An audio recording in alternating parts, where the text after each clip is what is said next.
नमस्कार। श्रीमद् भागवत गीता और जिंदगी प्रस्तुति 89 अध्याय 3 धुंध का आवरण श्लोक संख्या 38 एंड 39। भावार्थ। जिस प्रकार धुएं से अग्नि ढकी रहती है और मैल से दर्पण ढका रहता है तथा जिस प्रकार जेर से गर्भ ढका रहता है, उसी प्रकार इस काम के द्वारा यह विवेक ज्ञान ढका रहता है। हे कौन्तेय, ज्ञानियों के नित्य वैरी इस कभी ना तृप्त होने वाली काम रूपी अग्नि के द्वारा मनुष्य का ज्ञान ढका रहता है। बात सीधी विचारों के साथ जुड़ी है। समाज में रहते हुए हमारे जीवन में दिन प्रतिदिन कुछ न कुछ घटित होता रहता है, जिसके चलते हम अपने दिमाग से कुछ धारणाओं को निकाल देते हैं और कुछ नई धारणाएं उनका स्थान ले लेती हैं। हमारे विचारों के इस फेरबदल में हमारे कर्म भी प्रभावित होते रहते हैं।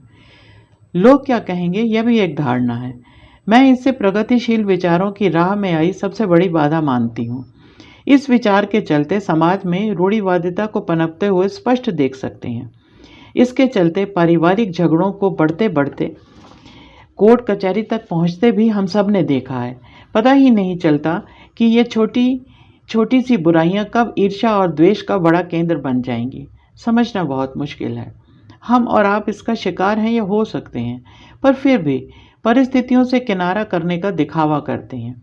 यह वो दलदल है जहाँ से क्रोध, लोभ, मोह और का जन्म होता है, और यदि हमारे विवेक में अच्छे बुरे को परखने की शक्ति है तो हम इस पंख में भी कमल के फूल की भांति जी सकते हैं।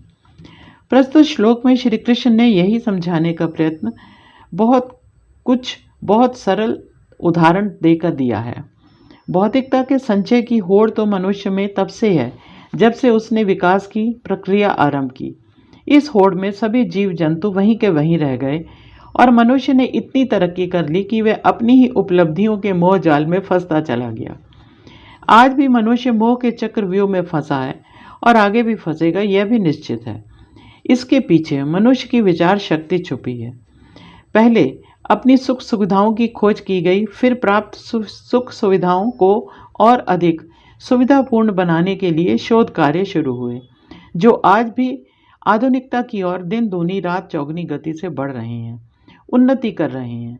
परंतु इस होड़ ने मन की शांति को समाप्त कर दिया, क्योंकि इससे जो मिला वह लोभ था, मोह था, अहंकार था, विलासिता थी, और इस तरह लालच के आगे विवेक परास्त होता चला गया।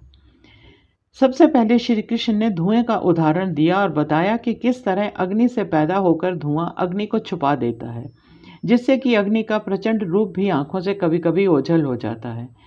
अर्थात अग्नि जिस रूप में होती है उस रूप में दिखती नहीं है। इसी तरह से मनुष्य के अंतर में स्थित ज्ञान के भंडार को लोभ, मोह और विलासिता ढांप लेते हैं। ऐसे गुण तो ज्ञान रूपी अग्नि के ऊपर धुएं की तरह छाए रहते हैं।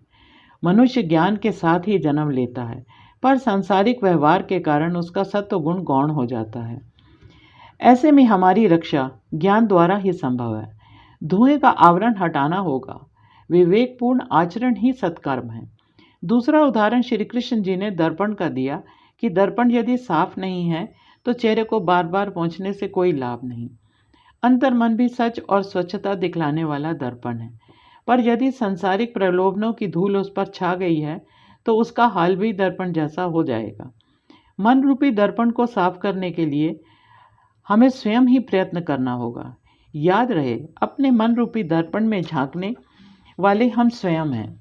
लोभ, मोह, अहंकार की वजह से यदि मन रूपी दर्पण धूमिल होता जा रहा है तो इसके दोषी भी हम स्वयं ही हैं।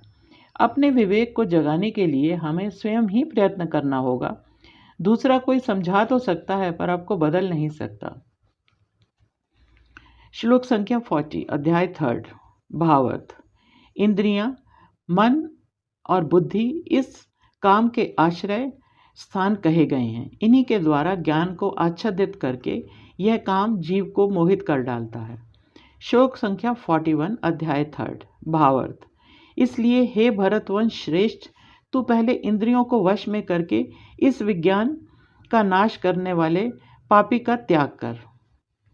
सबसे पहले तो हमें काम के अंतर्गत पनपने वालों को जान लेना चाहिए। कामनाएं, इनका भौतिक संस्कार में कोई अंत नहीं है। ये कुछ भी हो सकती हैं।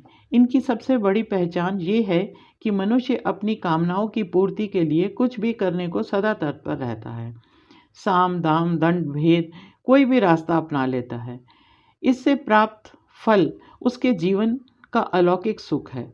हम काम शब्द को कभी कभी शारीरिक वासना समझ बैठते हैं, परंतु यह उसका मात्र एक छोटा सा अंश है, जिसके लिए कुछ सीमाएं भी निर्धारित हैं, जैसे विवाह कर्म आदि। अन्यथा इसे भी व्यभिचार ही माना जाता है। लोभ मोह आदि और ऐसे ही अन्य विचार और कर्म जिन्हें मनुष्य जानबूझकर अहंकार या दिखावे के लिए करता है, वे काम ही कहे जा सकते हैं। समाज में रहकर प्रतिस्पर्धा में जीकर मनुष्य इनका गुलाम बनता जा रहा है। जब कभी ऐसी भावनाएं विचारों पर हावी हो जाती हैं तो विवेक रूपी दर्पण धुंधला पड़ जाता है।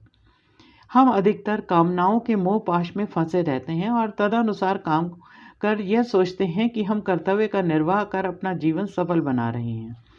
यदि हम सब सच्चे मन से इस पर विचार करें तो यह समझ पाएंगे कि सही क्या है और गलत क्या, पर अपनी झूठी आन के चलते या फिर लोग क्या कहेंगे यह सोचकर अपने आप को बहला लेते हैं और यही गलत विचार ही नहीं करते।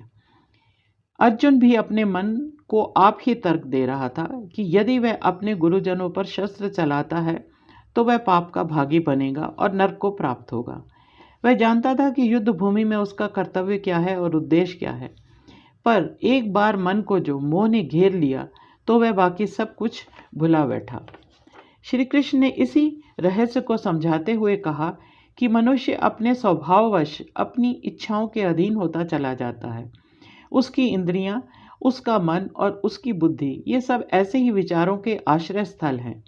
जब ये मनुष्य को अपने जाल में पूरी तरह फंसा लेते हैं तो मनुष्य की तर्क बुद्धि अपना काम करना बंद कर देती है। भौतिकता के मोह जाल में डूब मनुष्य बाकी सब कुछ बिसार देता है। धन्यवाद। नीरा भसीन।